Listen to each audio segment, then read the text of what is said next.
बहुत समय पहले की बात है। हरे भरे खेतों और ऊंचे पहाड़ों के बीच बसा हुआ था एक छोटा सा गांव।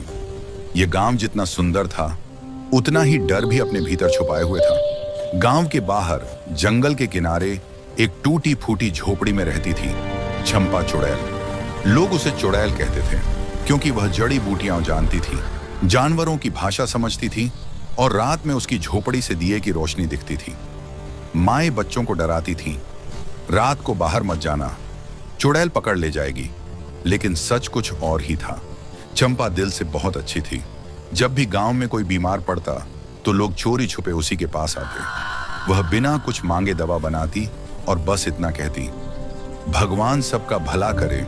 किसानों की फसल खराब होती तो चंपा सही समय पर बोने का रास्ता बताती, भूखे को खाना देती और दुखी को हौसला।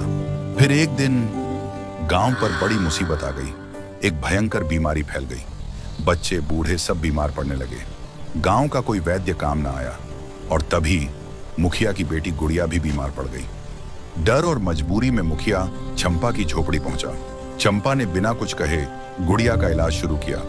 पूरी रात जागकर जड़ी बूटियों से उसकी जान बचाई।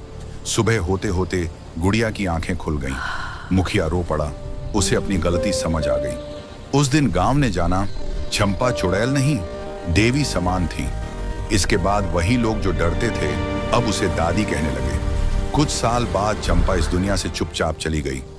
उसकी झोपड़ी में सिर्फ जड़ी बूटियां और एक कागज मिला जिस पर लिखा था, डर से नहीं प्यार से दुनिया बदली जाती है। आज भी उस गांव में जब कोई दुखी होता है तो लोग चंपा को याद करते हैं क्योंकि वह चुड़ैल नहीं थी, वह सबकी रक्षक थी।